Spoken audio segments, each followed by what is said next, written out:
Frederick and Catherine. There was once a man called Frederick. He had a wife whose name was Catherine, and they had not long been married. One day, Frederick said, "Kate, I am going to work in the fields. When I come back, I shall be hungry, so let me have something nice cooked and a good draught of ale."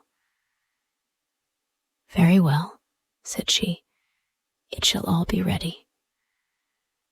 When dinner time drew nigh, Catherine took a nice steak, which was all the meat she had, and put it on the fire to fry.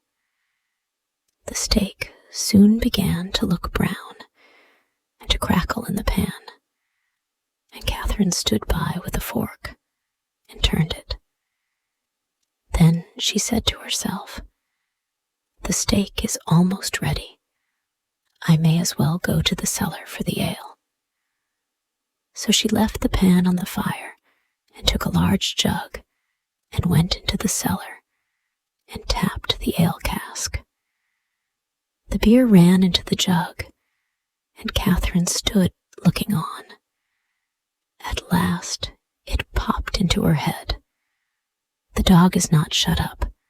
He may be running away with the steak. That's well thought of. So up she ran from the cellar, and sure enough, the rascally cur had got the steak in his mouth and was making off with it. Away ran Catherine, and away ran the dog across the field. But he ran faster than she and stuck close to the steak. "It's all gone, and what can't be cured must be endured," said Catherine. So she turned round, and as she had run a good way and was tired, she walked home leisurely to cool herself. Now, all this time, the ale was running too, for Catherine had not turned the cock. And when the jug was full, the liquor ran upon the floor till the cask was empty. When she got to the cellar stairs, she saw what had happened. "My stars," said she, "what shall I do to keep Frederick from seeing all this slopping about?" So she thought a while, and at last remembered that there was a sack of fine meal bought at the last fair, and that if she sprinkled this over the floor, it would suck up the ale nicely. "What a lucky thing," said she, "that we kept that meal. We have now a good use for it." So away she went for it. But she managed to set it down just upon the great jug full of beer, and upset it. And thus all the ale that had been saved was set swimming on the floor also. "Ah, well," said she, "when one goes another may as well follow." Then she strewed the meal all about the cellar, and was quite pleased with her cleverness, and said, "How very neat and clean it looks." At noon, Frederick came home. "Now, wife," cried he, "what have you for dinner?" "Oh, Frederick," answered she, "I was cooking you a steak, but while I went down to draw the ale, the dog ran away with it. And while I ran after him, the ale ran out. And when I went to dry up the ale with the sack of meal that we got at the fair, I upset the jug. But the cellar is now quite dry and looks so clean." "Kate, Kate," said he, "how could you do all this?" "Why did you leave the steak to fry and the ale to run, and then spoil all the meal?" "Why, Frederick," said she, I did not know I was doing wrong. You should have told me before." The husband thought to himself, "If my wife manages matters thus, I must look sharp myself." Now he had a good deal of gold in the house. So he said to Catherine, "What pretty yellow buttons these are! I shall put them into a box and bury them in the garden. But take care that you never go near or meddle with them." "No, Frederick," said she, "that I never will."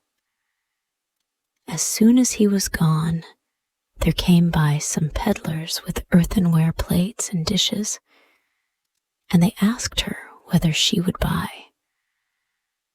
"Oh, dear me, I should like to buy very much, but I have no money.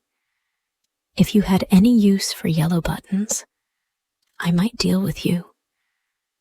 "Yellow buttons," said they. "Let us have a look at them."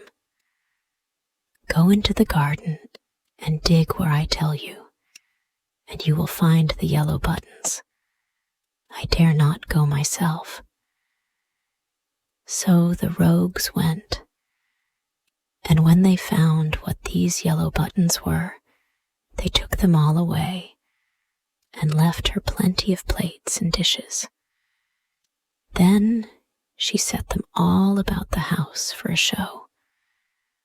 And when Frederick came back, he cried out, "Kate, what have you been doing?" "See," said she, "I have bought all these with your yellow buttons, but I did not touch them myself. The peddlers went themselves and dug them up." "Wife, wife," said Frederick, "what a pretty piece of work you have made. Those yellow buttons were all my money. How came you to do such a thing?" "Why," answered she, "I did not know there was any harm in it. You should have told me." Catherine stood musing for a while, and at last said to her husband, "Hark ye, Frederick, we will soon get the gold back. Let us run after the thieves." "Well, we will try," answered he, "but take some butter and cheese with you, that we may have something to eat by the way." "Very well," said she, and they set out. And as Frederick walked the fastest, he left his wife some way behind. "It does not matter," thought she. "When we turn back, I shall be so much nearer home than he." Presently, she came to the top of a hill, down the side of which there was a road so narrow that the cartwheels always chafed the trees on each side as they passed. "Ah, see now," said she, "how they have bruised and wounded those poor trees. They will never get well." So she took pity on them and made use of the butter to grease them all, so that the wheels might not hurt them so much. While she was doing this kind office, one of her cheeses fell out of the basket and rolled down the hill. Catherine looked, but could not see where it had gone. So she said, "Well, I suppose the other will go the same way and find you. He has younger legs than I have." Then she rolled the other cheese after it, and away it went, nobody knows where, down the hill. But she said she supposed that they knew the road and would follow her, and she could not stay there all day waiting for them. At last she overtook Frederick, who desired her to give him something to eat. Then she gave him the dry bread. "Where are the butter and cheese?" said he. "Oh," answered she, "I used the butter to grease those poor trees that the wheels chafed so. And one of the cheeses ran away, so I sent the other after it to find it. And I suppose they are both on the road together somewhere." "What a goose you are to do such silly things," said the husband. "How can you say so?" said she. "I am sure you never told me not." They ate the dry bread together, and Frederick said, "Kate, I hope you locked the door safe when you came away." "No," answered she, "you did not tell me." "Then go home, and do it now before we go any farther," said Frederick, "and bring with you something to eat."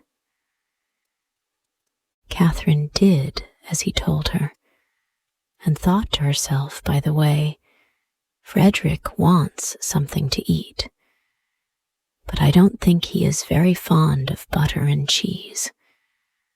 I'll bring him a bag of fine nuts and the vinegar, for I have often seen him take some." When she reached home, she bolted the back door, but the front door she took off the hinges and said, "Frederick told me to lock the door, but surely it can nowhere be so safe if I take it with me." So she took her time by the way, and when she overtook her husband, she cried out, "There, Frederick, there is the door itself. You may watch it as carefully as you please." "Alas, alas," said he, "what a clever wife I have. I sent you to make the house fast, and you take the door away, so that everybody may go in and out as they please. However, as you have brought the door, you shall carry it about with you for your pains." "Very well," answered she, "I'll carry the door, but I'll not carry the nuts and vinegar bottle also. That would be too much of a load. So if you please, I'll fasten them to the door." Frederick, of course, made no objection to that plan, and they set off into the wood to look for the thieves. But they could not find them. And when it grew dark, they climbed up into a tree to spend the night there. Scarcely were they up, then who should come by but the very rogues they were looking for. They were in truth great rascals, and belonged to that class of people who find things before they are lost. They were tired, so they sat down and made a fire under the very tree where Frederick and Catherine were. Frederick slipped down on the other side and picked up some stones. Then he climbed up again and tried to hit the thieves on the head with them. But they only said, "It must be near morning, for the wind shakes the fir apples down." Catherine, who had the door on her shoulder, began to be very tired, but she thought it was the nuts upon it that were so heavy. So she said softly, "Frederick, I must let the nuts go." "No," answered he, "not now. They will discover us." "I can't help that, they must go." "Well then, make haste, and throw them down if you will." Then away rattled the nuts down among the boughs, and one of the thieves cried, "Bless me, it is hailing." A little while after, Catherine thought the door was still very heavy, so she whispered to Frederick, "I must throw the vinegar down." "Pray don't," answered he. It will discover us." "I can't help that," said she. "Go it must."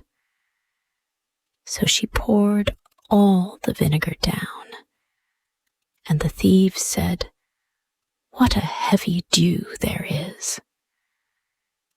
At last it popped into Catherine's head that it was the door itself that was so heavy all the time. So she whispered, "Frederick, I must throw the door down soon." But he begged and prayed her not to do so, for he was sure it would betray them. "Here goes, however," said she. And down went the door with such a clatter upon the thieves that they cried out murder, and not knowing what was coming, ran away as fast as they could and left all the gold. So when Frederick and Catherine came down, there they found all their money safe and sound.